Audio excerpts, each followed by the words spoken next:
Oh, there we go. 6:03, and we've got a couple of people coming into the room. But in the essence of starting close to being on time, we'll get started. So thank you everyone for being here for the March 1st edition of our District 7305 monthly district Zoom meeting. Hopefully everyone's doing well. Thanks everybody for being here and for taking time out of your busy evenings for being with us.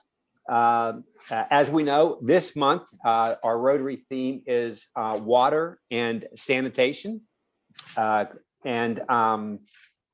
We have a special guest with us, John Smarge.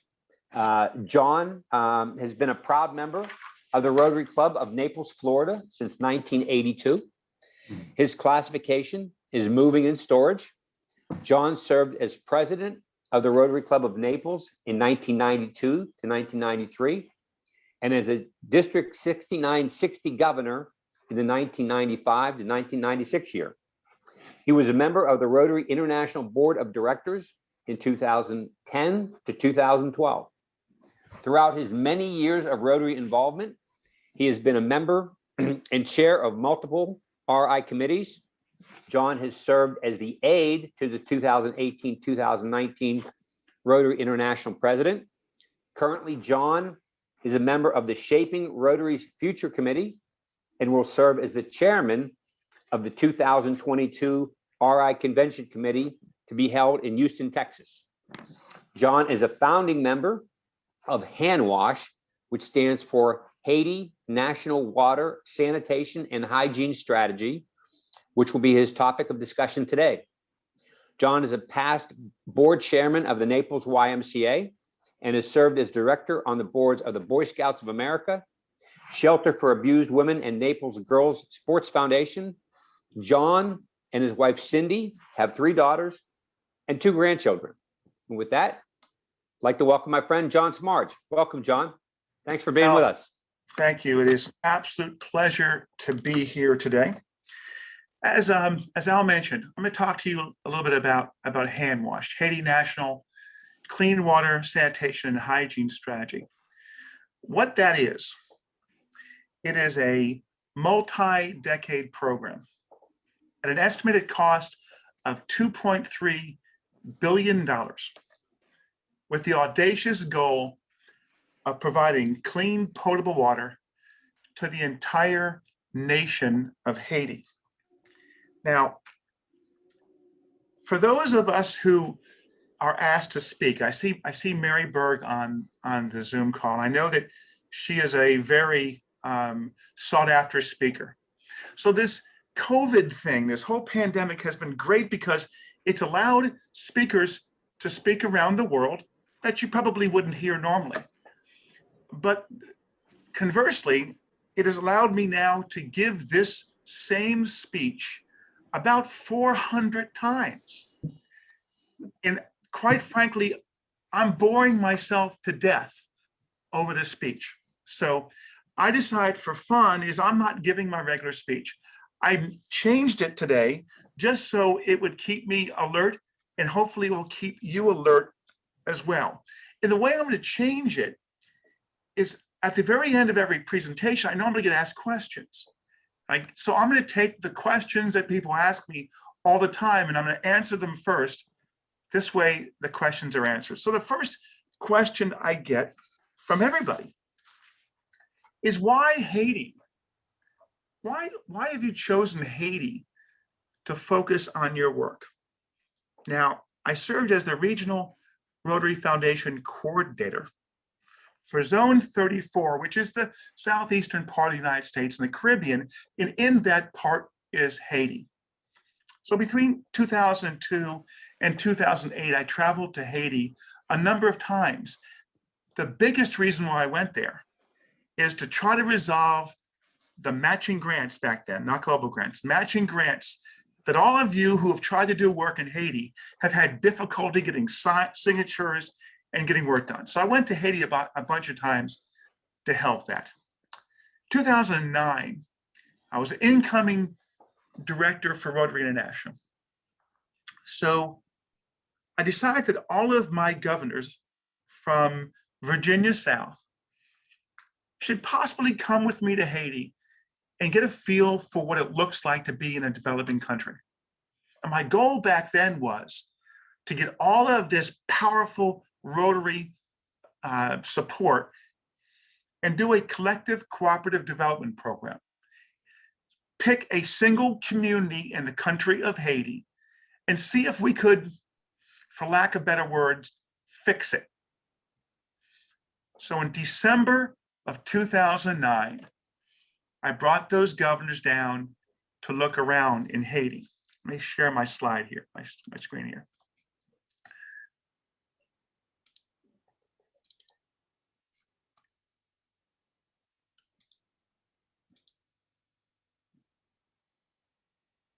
From the beginning. Okay. And I have to ask the cardinal question. Can you see that? Yes? See, normally if you say that, everyone has to take Yes. a sip of an adult beverage whenever time a speaker says that. So drinks on me. So while we were in Haiti with all these governor-elects, we did what you normally do. You do the volunteerism. So you run around and you do wonderful things. So one of the things that we did is we went to a schoolhouse in Pétionville, brought down with us all these wonderful little knapsacks to give school supplies. We also painted the school while we were there, at least a few of the classrooms of this 2-story classroom. While we were also there, we went to a place called City of Soleil, which is probably one of the worst slums you can go to in Haiti or anywhere. We went to a government home for the elderly. This was a home built with 4-inch slabs of concrete, about 60 people on there. Nothing more than what you see here is simply a bed. There were very few windows. If there were any openings at all, there were no screens on there to allow mosquitoes and everything. We walked through there, and what we did basically is we gave out hygiene supplies to these people and chatted with them. All they really wanted, quite frankly, was someone to hold their hand, someone to talk with them, someone to offer bon bien, which is God bless you in Haitian Creole. Very rewarding time. Now, as I mentioned to you, it was December 12th of 2009. Exactly a month later, the earthquake hit Haiti. It happened at 4:53 p.m. And quite frankly, school was out. So the school that we painted, the kids that we gave the book bags to, walked out without a single person injured. However, this little house of cards, home for the aged, collapsed and killed every single person inside. So I guess the answer to the question best to describe to you is why I do what I do for Haiti. It's become personal to me. I've seen the devastation there. It's in my own backyard. It's a 50-minute ride from my airport to the Port-au-Prince airport. So it's become personal. So here we are now, 11 years later. Gosh, 11 years later.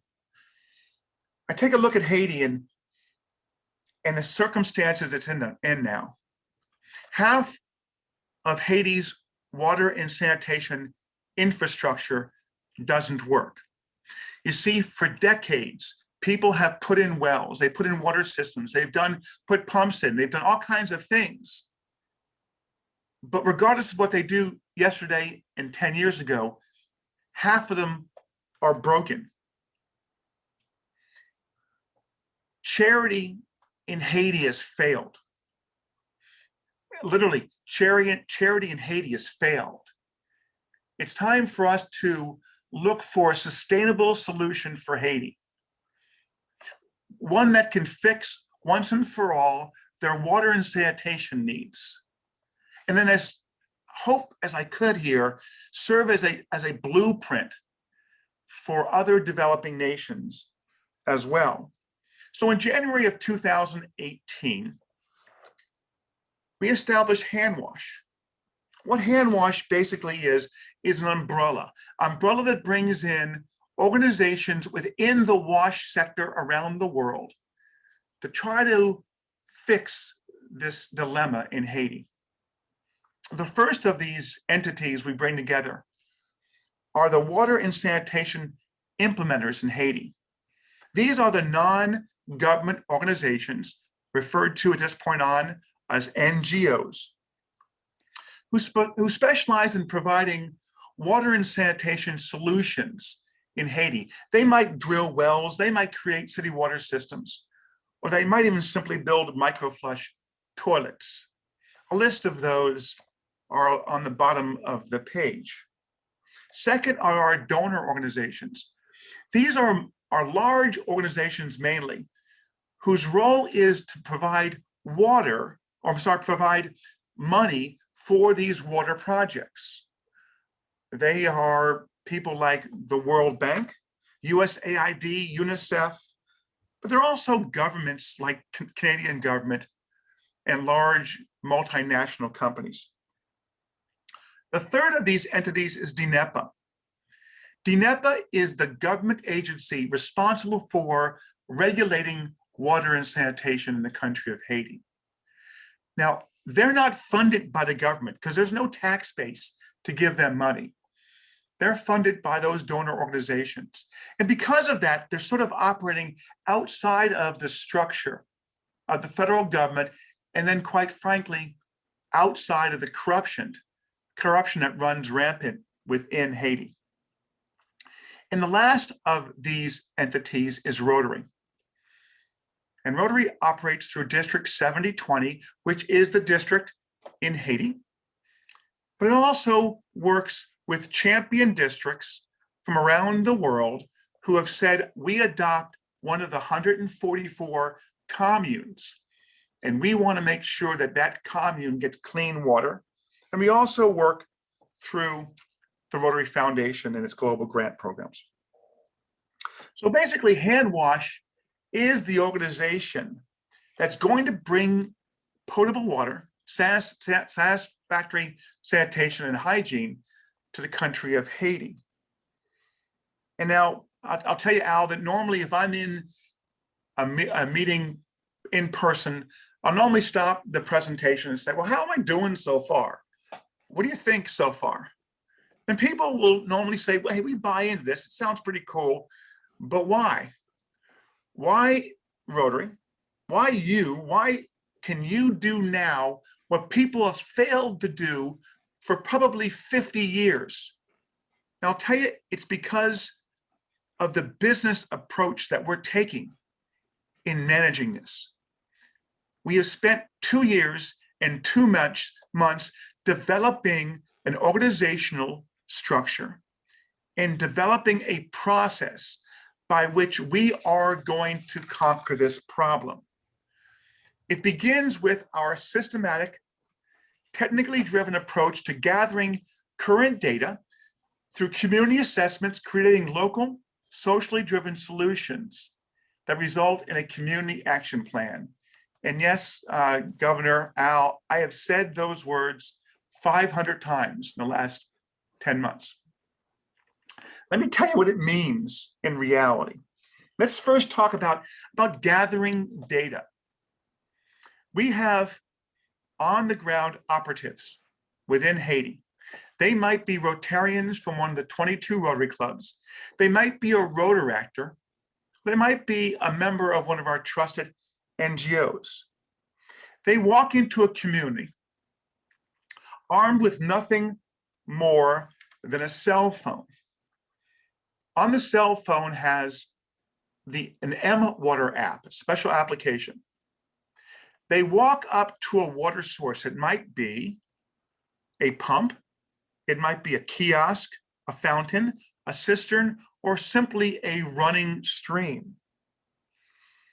They go to the M-Water app and press a button, and through satellite imagery, GPS tracking states their exact coordinates. We now know exactly where they're standing when that water source is.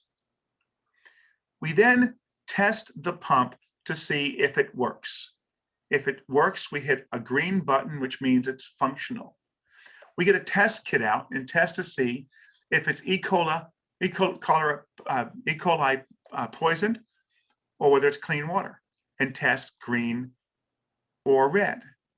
If you look at those green, red dots, those are indicating all those water points within that commune. We then get Google Maps, and we lay Google Maps on top of this platform. Now you can see again in the big picture in the blowout on the right, all those little black dots, those represents residents. So now we can see where every single person dwelling is. We know there's 5.5 people per average in a home. We know if these people are close within 500 meters or 30-minute walk of a water source. We have done this now, step by step, for 50% of the country of Haiti. We have mapped out step by step. We now know a benchmark for what Haiti looks like. And now is a cool update that is happening right now. We have just signed an agreement with the government of Haiti, the DNEPA organization I talked about. And we are going to come in cooperation with UNICEF, who is putting in $8,000, the World Bank, who is putting in $40,000, and Handwash, who is putting in $40,000. And the government of Haiti is going to complete the rest of the 50% of the population of Haiti. So by April, we will know every single water source and the location of every single dwelling in relation to that water source in the country of Haiti. My friends, that is revolutionary in that country, to know a benchmark of what their circumstances are. Now, once we have this data, what do you do with it? Well, here I am in the commune of Cavillon. As I mentioned, there are 144 communes. A commune is much like a county in the United States. And so I'm meeting with the commune mayor.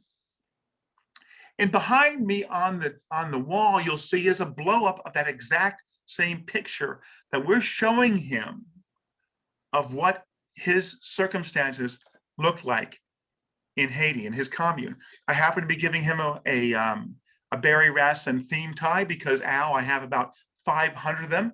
I gotta get rid of them, so everywhere I go, I give one away. So we talk with him, we show him what we came up with. We show him the community assessment. And then we ask him a question. We say, what are you going to do, Mr. Mayor, to provide potable water to your citizens? You see, we're not driving this thing.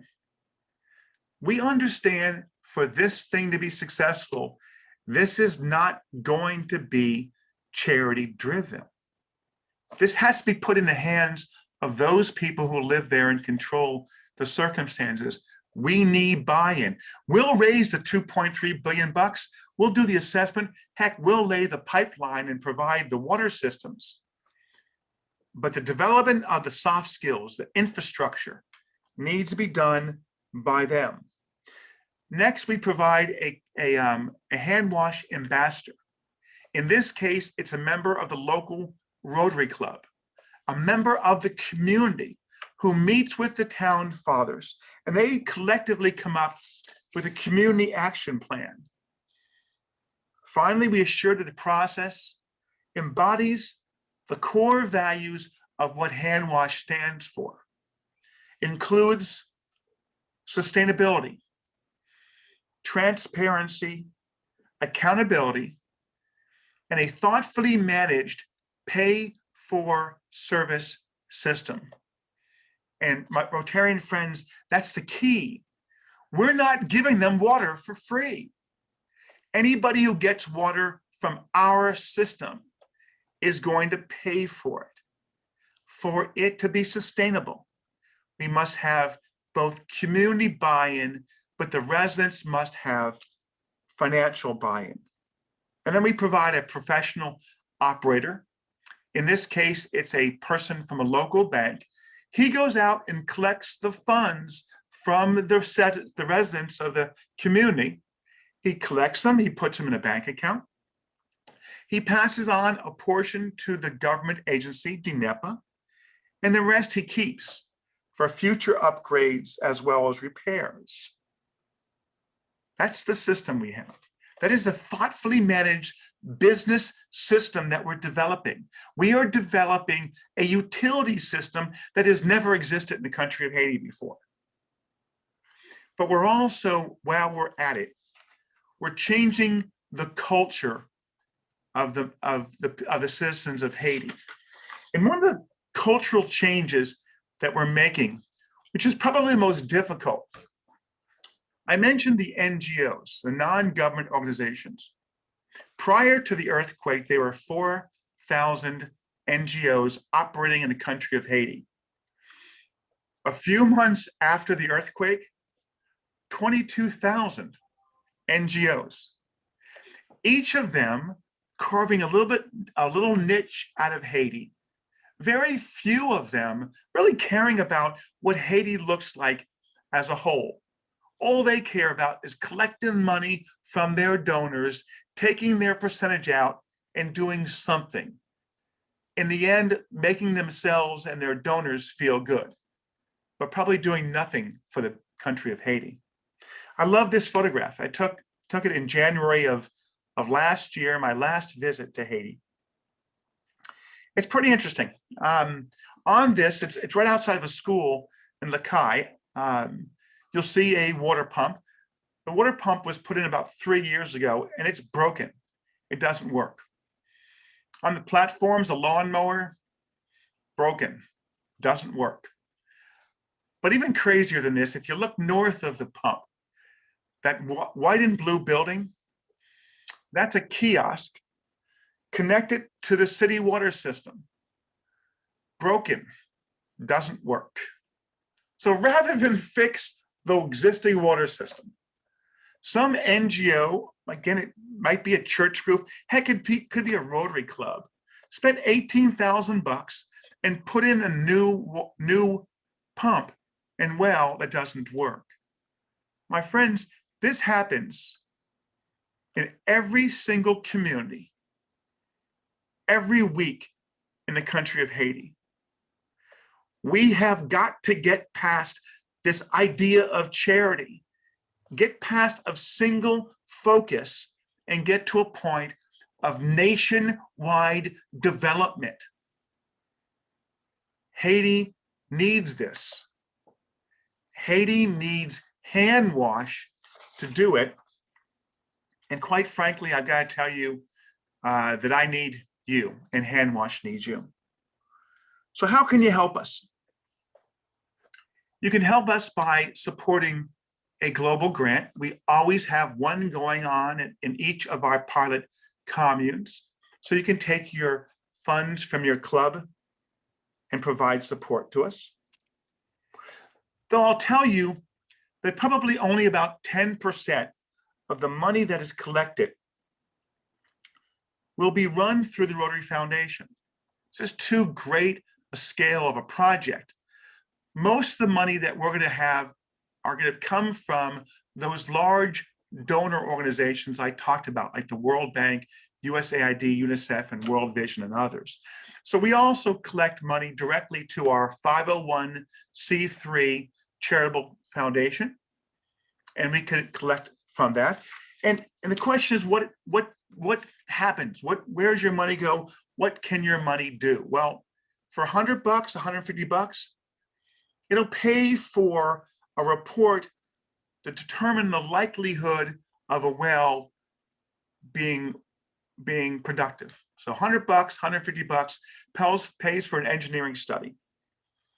$375 allows for one family in the country of Haiti to get sustainable clean water in their home for about a lifetime.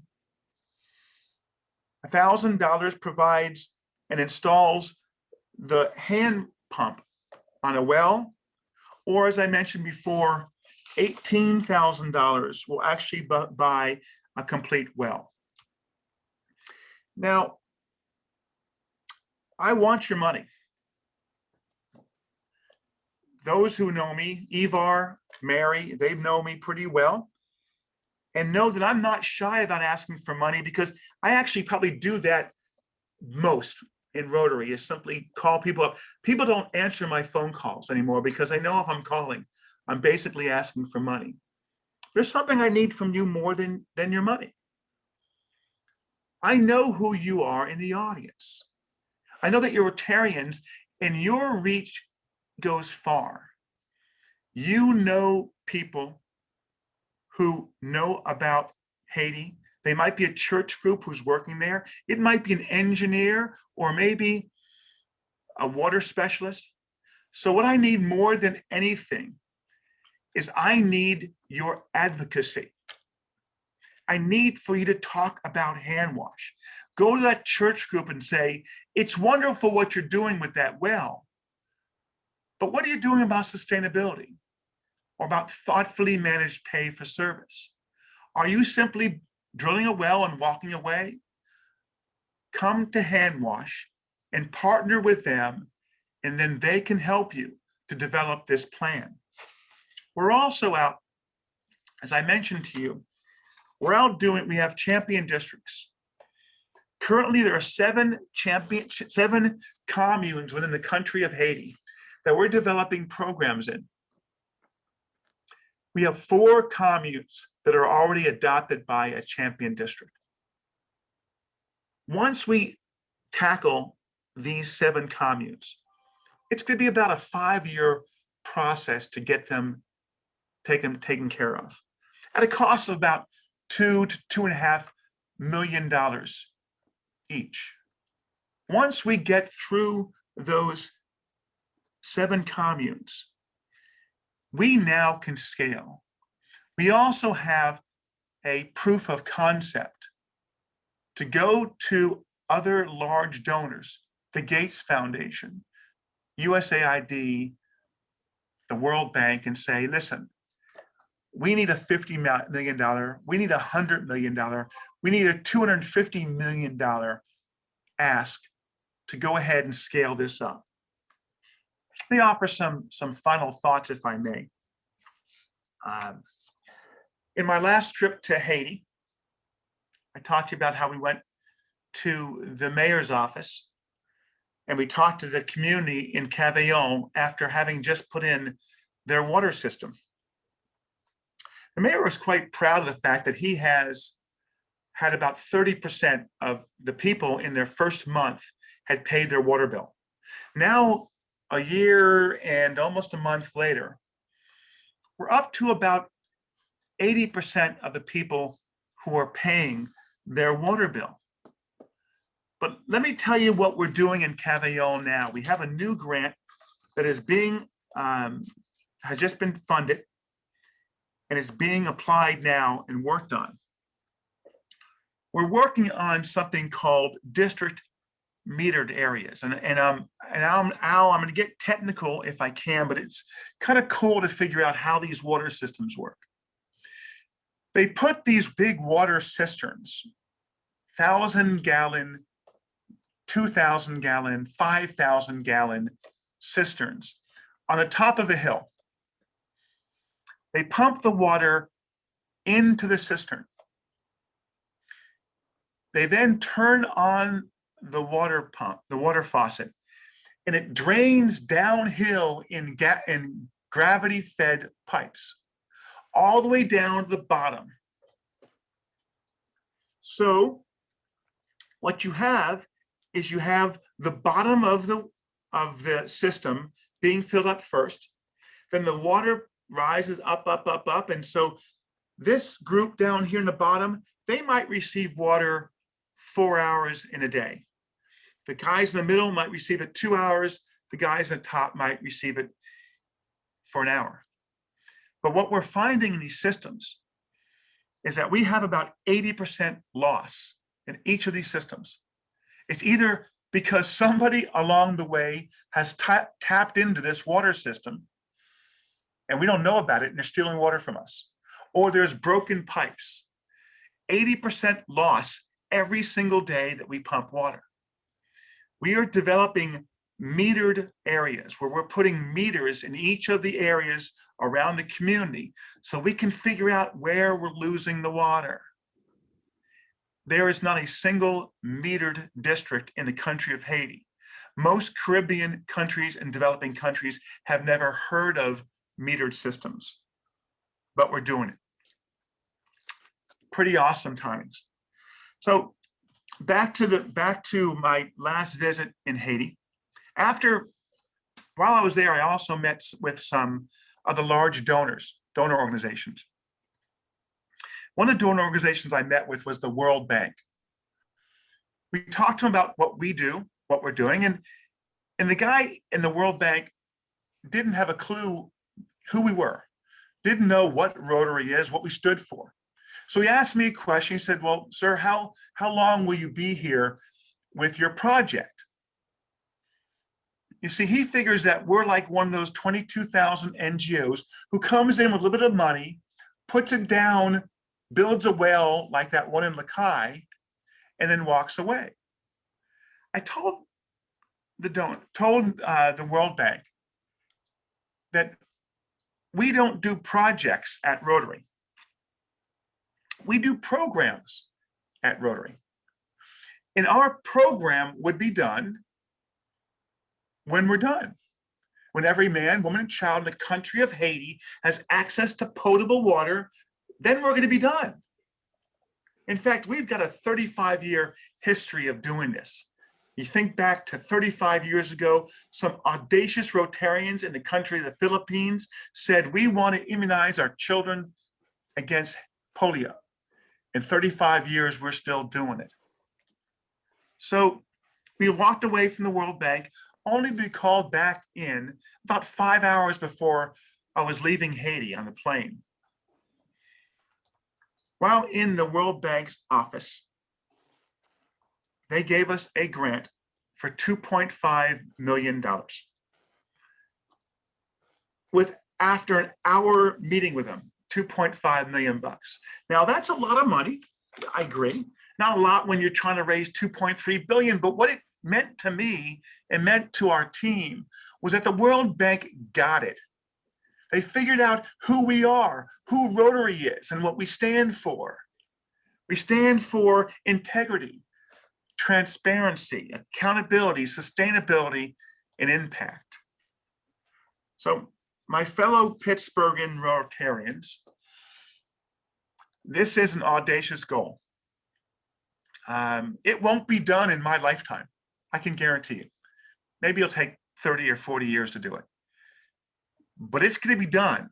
And I'm telling you, nobody but Rotary could do this because of our track record and for our stick-to-itness. So I thank you for your time, Governor, and my friends Rotarians. And I would love the support of your district in any capacity. Quite frankly, if I could tickle a little bit here, I would love for you to be the next champion district and embrace a commune and watch you change the history of this country of Haiti. Governor, the floor is back to you. Thank you, John. Thank you so much for a fantastic presentation. Do you have a few minutes for question and answer? Absolutely, please, please. Okay, let me see here. Got first question is, can any of these water pump facilities withstand natural disasters? Yes. It's interesting because obstacles are only difficult if you don't plan for them. Everything that we're doing is we're planning for what will happen. We're going to have an earthquake or more hurricanes in Haiti. We're going to have more issues with the federal government trying to take over the water system. We are planning for them. Everything that we build currently, we're building to sustain those. And I'll also tell you that every single pump that we put in right now is solar system, where every pump is solar. We're not having any more fuel because fuel is a problem in Haiti. We're building this thing for the future. Thank you. Second question, what are you charging for the water? A penny a gallon, approximately. And what's interesting about it is people say, well, John, can they afford water? Right now, they go out in the streets and they buy 4-ounce packets of water. That costs more than our water. One of the communes that we're working in is in Ferrier. Government asked us to take care of Ferrier because there's a special little community called Mayak. They have, the problem with their area is that they have, it's all saltwater intrusion right by the Dominican Republic border. There is no water to be given to these people anywhere. If they want water, they have two choices. They can sneak across the border into the Dominican Republic and get water out of the troughs that cows drink from. Or they can take a motorbike miles away and buy water. So we are working with an organization to put in solar pumps with water desalination treatment plants to give them water in their home. So we are doing amazing things in every single community. But yes, it costs about a penny a gallon. Okay, and along the same lines, about how does that relate to income in the country of Haiti? A penny a gallon. I can't tell you that it's affordable. They're paying for it now, Al. They're paying more for water now by buying it by a vendor than they're going to pay for if we pump it into their home. It's just the cultural change of saying, all right, we trust you. We're going to pay our water bill with faith that next week and tomorrow and next week and next month, I turn my faucet on, it's going to work. It's faith. They've never had that faith before, but we're delivering on our promises. So they're paying for the water. The four districts, the Rotary districts that you have that are now champions of communes, how far along are those communes now, John? Well, Cavaillon, which is our first pilot, which is adopted by my district, 6960. We're into our second grant of about totaling now, this one's $330,000. That will probably take care of the major area of Cavaillon, which is the city system. Understanding that the city system operates on this gravity-fed system I mentioned to you. Then we have to start dealing with outside that can't be dealt with by inside water to their homes. The next phase out is to provide pumps out there for them to get water to. And then outside that you can no longer even financially afford to put a pump there, we have to put in catchment tanks on their roofs with water filter systems. So Cavaillon is, I would say, is about 40% done. Pignon is about 40% done. Ferrier hasn't even written it. It's writing its first grant right now. And Léogâne is writing its first grant right now. So those are brand new. The other three, Lacaille, Terre-Neuve, and Croix-des-Bouquets, we haven't even written assessments for.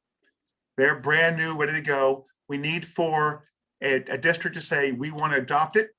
And then we'll go in and start doing all that assessment that you saw as to where they are and what it requires to bring potable water to that community. So we're as I mentioned, I mean, we worked really hard, Al, to take some small steps. We sort of landed or boarded the airplane. We took off the runway, and now we're kind of putting the wings on and the wheels and the propeller. We're building it as we go along, and we're learning things as we go along slowly. We're not going to go at this thing fast. it's a 30-year or 40-year plan, step by step. Okay. Any other questions for John? No? John, thank you so much for your time. I think you know that we'd like to have a conversation with you a little later. But thank you so much for your time. Thank you so much for a fantastic presentation. This is very, very timely considering what happened right here in our own country in Texas. 100%. And so we really appreciate you being with us. And I'm sure we'll be talking again very, very soon. Thanks for your support, guys. I'm gonna log off if you don't mind. That's fine. Yeah, I was going to say, if you want to log off, please feel free to. Thanks so much for being with us, John.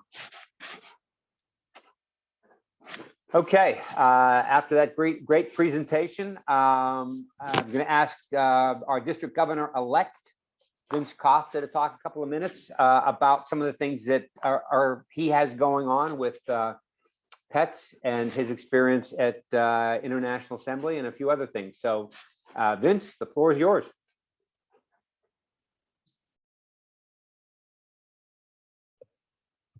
Thanks, Al. Great program. Appreciate that very, very much.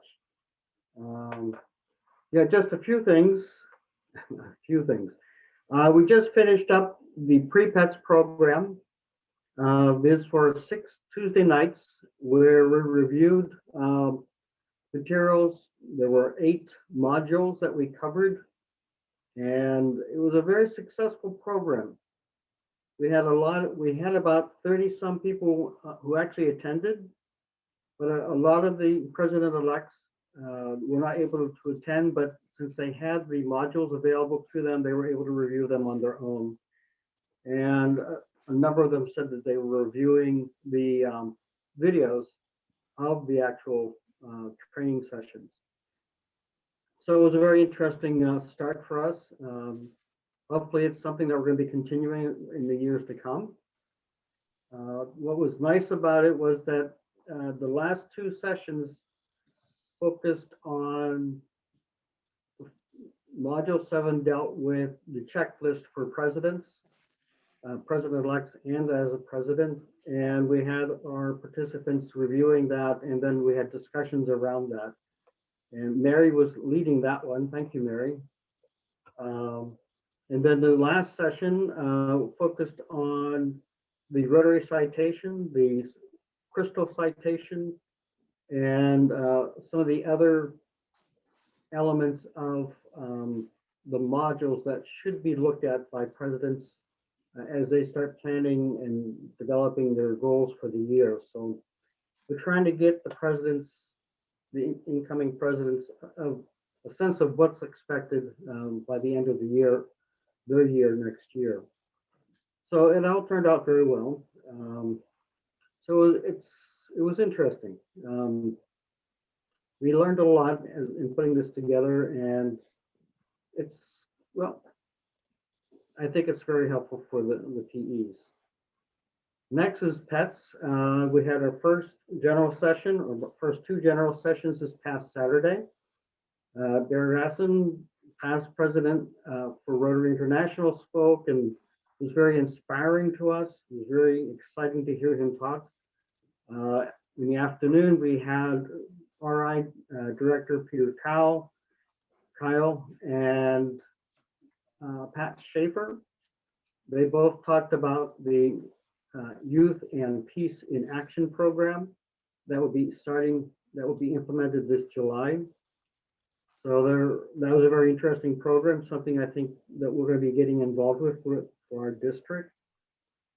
Next Saturday, we will have RI Director Stephanie Urchik, our very own, will be speaking in the morning, giving us an update on where we're at with the strategic plan, the RI strategic plan.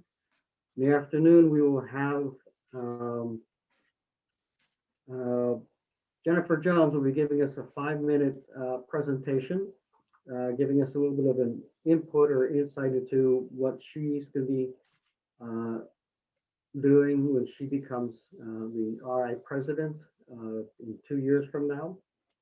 And then the whole program will be wrapped up on Sunday when RI President-elect Shaker Mehta will be giving us his inspiring speech for the president-elect for this coming year. So it's a very well-packed program. On Tuesday and Thursday nights, we will have another review session for the president-elects. We'll be looking at the plans for this next year. The PEs will be able to discuss their plans or get ideas from one another. On Thursday evening, we're going to be looking at how we might organize the DG visits, and we'll try to develop some multi-club programs for us for starting in July. So covers those two. International Assembly, I think the exciting thing coming out of that was that the theme is serve to change lives. So that was, I think is a very good way to explain what we do as Rotarians. What we are doing does have an impact on other people. It does have an impact on what they, what do I say? Has an impact on them. It really changes their lives. So that was a really nice introduction to the theme. The district assembly, we're going to schedule it for the 4th Saturday of April, and it will be we'll have a Zoom meeting from 9 to about 12 o'clock, somewhere in that range. We're finishing up the details next week, probably. So that gives you a quick summary. Is there anything else, y'all, that you wanted me to talk about? There was a question in here. Has the district specific Zoom invites gone out, Vince? Yes, they have. Last week they were sent out. Okay. They'll be sent out again tonight and tomorrow too. Okay. No, Vincent, if there's nothing else, I appreciate you, appreciate the wrap up of all that. I think it's a great theme for next year. That's a great theme. Yeah. Okay. Thanks, Vince. And Vince and his classmates, Rick Tote from 7280 and Dana Orsini from 7360, have been just really putting in a lot of work and really doing a fabulous job of getting this tri-district pets together virtually this year. It's really been a tremendous amount of work. So all our hats are off to you, Vince, you and your team. Great job. With that, I'm going to change our focus to membership, talk a little bit about what's going on with membership now. We've had our first two membership summit sessions the last 2 weeks on Thursday. They were both well attended. We had 97 and then 98 people at each of the sessions. Our first one that was that we hosted with Patrick Eakes, who's our Rotary membership coordinator, and Terry Weaver, who's our assistant Rotary coordinator and data guru. That was a little bit of a dose of reality.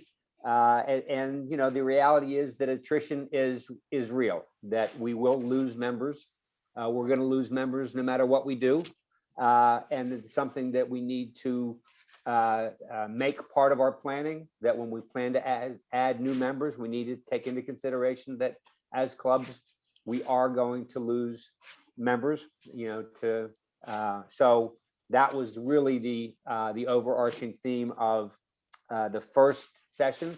The second session was 10 proven strategies to grow membership, all of which work. We really focused on one, which is the Discover Rotary event.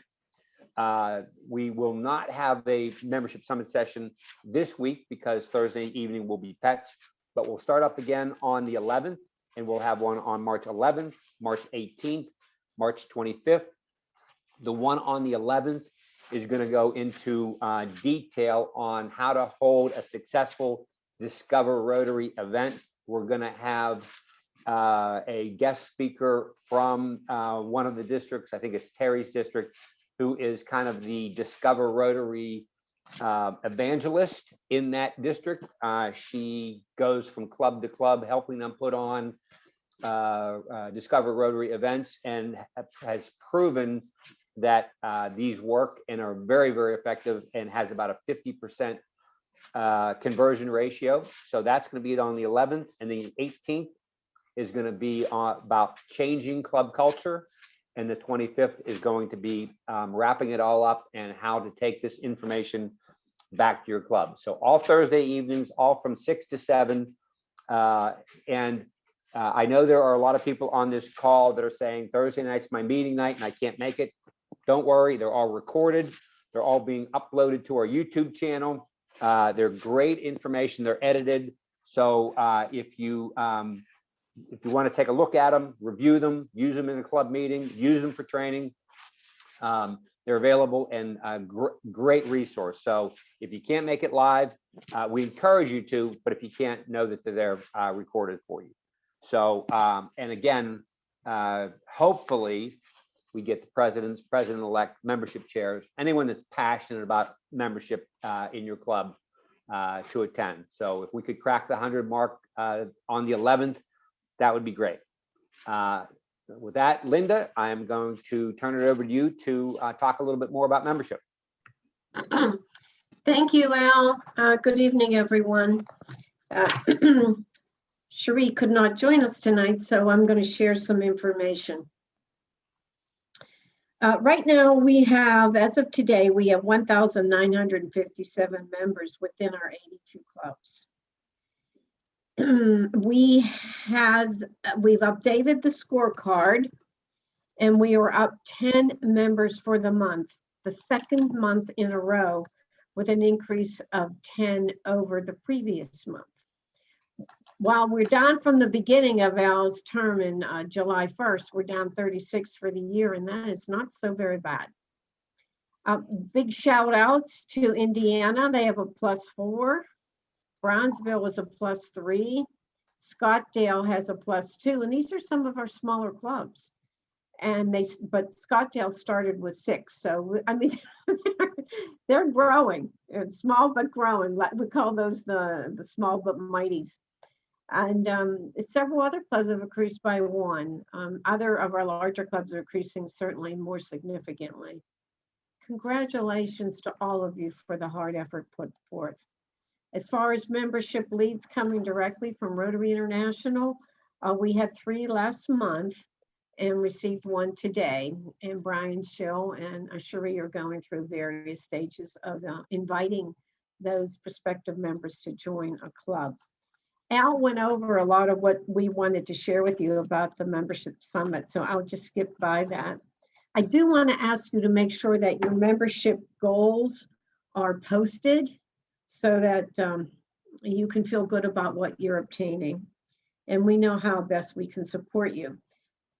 Oftentimes people still don't know how to use the membership committee members, but we are here for you as resources.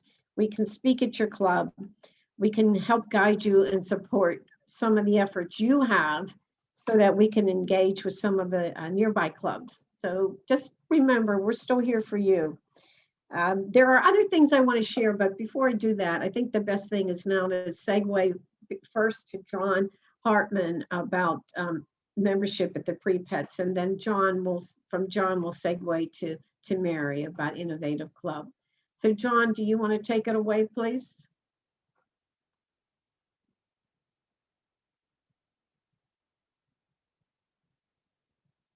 John Hartman, you're on. I was muted. Oh. Oh no, how did that happen? A lot of what I had on the list has already been spoken about. Mm-hmm. But to summarize the pre-pets, some of the areas that were stressed were how, as you just said, the membership committee is here to support the clubs, and the clubs are not alone out there. The importance of membership and retention and engagement. and how membership will help them in their other efforts. Cherie had noted that the upcoming membership had referenced the upcoming membership summit and focused on the quality of the presenters that were going to be there. And she went over the actual membership summit so that everyone would understand what was going to happen and when. Al had likewise done that. And she stressed how they're not alone. The clubs are not alone. They can reach out to the committee. I had talked about the RLI program that was developed on growing smaller clubs. And then we had a panel of 3 membership chairs, club chairs, Barry Leonard from Box Chapel, Carlos Romero Pinzon from Bell Vernon, and Kristen Majoka, although she couldn't be there because of the, she had a technical difficulty. Of particular importance, and I thought something that we really capped it off well, was in during the open discussions, Walt had mentioned a critical point with regards to membership, and that's the ask. We've got to make sure we're asking. And Dennis had likewise discussed how you break the ice and approach someone with regards to interest in Rotary. So that's what I had as far as the pre-pets. What else did you have in mind, Linda? That's it. Just wanted to share a little bit about that because I think Vince did a good job of Yeah. sharing that as well. So thank you, John. With that, we'll segue over to Mary. Mary? Thanks so much, Linda. All right, so I want to invite you all. I'm going to put a little something here in the message box. I want to invite you all, if you're interested in more ICA material than you could shake a stick at, join us tomorrow at 5 o'clock for the Zone ICA meeting. Joe Pizar is going to be presenting our presentation done by yours only, Joe Pizar. I had nothing to do with it. So Joe is going to present tomorrow to the Zone, and we believe that this presentation, which helps clubs to understand what ICA is, why we need innovative clubs, and how innovative clubs are good for all of Rotary. It's a presentation that we are planning to take on the road across the zones, and anyone can use it. So if you'd like to get a glimpse of that, you can join us tomorrow. Or Al, I was thinking that maybe at our next meeting, Joe might be able to present that. It takes about 5 minutes. So at our next district meeting. So we'll just give you a brief update because I know you're out of time, basically. We need a champion out there, and somebody on this call I just knows of someone. We would like to see a potentially some kind of ICA club develop at the Carlow College. Joe and I and our team members don't seem to have any kind of insight who a champion would be out there or a good contact for us at Carlow College. So if anybody on this call can connect us, that would be really important. And that would go, all right, we're already getting a few hits here. Sheen Seagal says maybe. Contact Joe directly. Joe is going to try to head this up, or we might pass off to one of our other ICA team members, but Joe will lead this. We would like to see if we can get a passport or a cause-based club started there, maybe environmental. A little brief update on the Youth Alumni Passport Club. We are going to have a meeting this month, and we have more than 20 to 25 potential members who are interested, and they hail from all over the world. So this will be an international club, and it truly will be passport in that it'll have no boundaries, but all of the connections will begin by having the thing in common was that they were a youth exchange, a Rylarian, or an interactor in one of our districts here that is now District 7305. So we'll probably be having the word like Rotary Youth Alumni Club or something along that lines. But we'll be talking about dues at our upcoming meeting, naming the club, and potential officers. So Look for that to happen in the near future. And then we'll get a few champions from our district to help them launch and stay afloat for the first few months, maybe even the first year, until they're really ready to sail on their own. Let's see, Joe, what am I missing here? Excuse me, sorry. We are also gathering a couple of salty veterans for a, so I don't want to use this term phrase, but a salty veteran passport club. So Rotarians that maybe fallen away from Rotary for whatever reason recently, or looking for a different Rotary experience, or want the autonomy to go about to have that kind of passport experience, and maybe a legacy club isn't for them right now.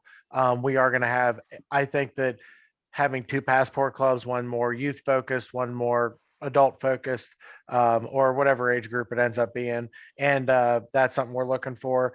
Make sure that if you are having people that if your legacy or whatever club doesn't work for, you're handing them to Felicia and the E Club. That is a great option for a lot of people that it just doesn't match for. And I think that for all of us, it's just building a culture of, well, if our Rotary experience isn't for you, whose is? Let me get you to the right one. And that's, I think, all I have. And if your club needs a speaker on an innovative club idea, or wants to hear from us, or just wants to BS about these new ways that clubs are reinventing themselves or making new opportunities for people, let us know. We'll be there. I think that's it. Okay, thank you so much for all of those reports. And we always like to leave you with an imprint of something. So we're going to leave you with the 10-3-1 rule. Remember this 10-3-1. For every wonderful 10 people you know that you may talk about Rotary, 3 are going to get real interested and 1's going to join. So keep that in mind. I know you know a lot more people than 10. We're going to share how you're going to bring them home on March 11th for a Discover Rotary Hour. 10-3-1. Over and out. Back to you, Al. Thank you, Linda. Thank you. Appreciate that. With that, I'm going to ask Dan Doherty to talk a little bit about update with DAC-DB. Thanks, Al. On Tuesday, the 16th, we're going to do a Zoom, just the basics for DAC-DB. I've had a handful of questions. I've spoken at a couple clubs, just the basics. How do I add a member? I need to change some information. How do I email a member? How do I send an application? Just a few things like that. We're going to do it via Zoom. I'm going to have the email out to everybody's email box tomorrow, and I'll leave my email in there. So if you have any questions you've come across that you want me to cover also, they can put it in there. So I have that email out tomorrow. It'll be on Tuesday, the 16th, due about 6:30. Okay, great. Did you want to talk about the upcoming celebration for the foundation? Yes, that again is going to be on Sunday, April 18th. I'm waiting for the call back from the Rivers to get the number now that the governor changed the restrictions. I'm waiting to find out what our number is that we're going to be allowed to have. The biggest thing for everybody to take away is we're going to be operating on some kind of a gathering restriction. So please, I know as Rotarians, we love to wait to the last second to register, but we're going to be really capped on what we're going to be able to do. Hopefully that opens up even more, but please, once they get the registrations out, please get that back as soon as possible. It'll be again, Sunday, the 18th, April 18th. I believe it's noon to around 4 o'clock, if I remember correctly. I have the form in front of me. Okay. That's it. All right. Thanks, Dan. Jeff, you want to talk a little bit about foundation real quick? Oops, there we go. Sure. Mainly, we're going to be discussing the dinner. We have a meeting next Monday, so we'll be meeting at Bob's office out there. It's a hybrid meeting. We'll be covering that. We'll be covering some other things that are usual at this time of year. So nothing much else to talk about. I'll just keep it short because we're going to be settling a lot of stuff there. So that's it. Turn it back to you. Okay. Thanks, Jeff. Marie, you want to touch on our Feed 10 Million challenge real quickly? Certainly. So, of course, we all still need to add our meals and our donations for food banks, for homeless shelters, onto our zone Feed 10 Million database. So we are putting and compiling. Joe Pizor is helping out and getting an email together, which you should see within the next week, so that you'll just click on the link. It'll take you to a spreadsheet, and you'll just fill in the form, which then goes directly to our zone. But most importantly, if you have photos, you can also attach photos onto that file. The zone, the district, or we're all looking for photos that we can use for any type of social media. Joe, did I miss anything? No? Okay. All good. He got the website down there. You'll see an email and we are good to go. That's all I have. Thank you. Real quick with that. So I think that one of the big points of contention with everybody is how much per meal, per whatever. So our club's given food, we've given goods, we've given cash, we've given whatever, the shirts off your backs, and that's all wonderful. With Feed 10 Million, the biggest thing, just use the 4-way test. I'm going with 50 cents a meal or whatever your local food bank uses. Like if you want to get into the weeds with it, please give me a spreadsheet. I will be happy to stamp it. But if you don't, I don't care. Just go on this website. If your club did something, anything for food insecurity in the past year, get it in this website just so we know, because this helps RI go for big money with all those partner organizations on the website. So anyway, there's a lot of yelling about this. Just take the time and log your club stuff in there and we'll know if it's been double logged. So thank you. Thanks, Joe. Thanks, Marie. Appreciate that. Jeff Klink sent me a note. Want to remind everybody about Owen's Odyssey. Owen P. Stanley out of the Johnstown Sunset Club. 1 minute. Let me call you back. There you are, Pat. You want to talk about Owen's Odyssey? I didn't see that you were on. Owen's Odyssey, yes. There you go. Owen called me. We talked over the weekend. We're up to $33,500 as of right now. Great. That's fantastic. And we're still pushing it along. I told him I needed to know because I didn't want you to catch me off guard again without knowing. Well, I know you're always prepared, Pat, so I appreciate that. I So, wasn't the last time. I did.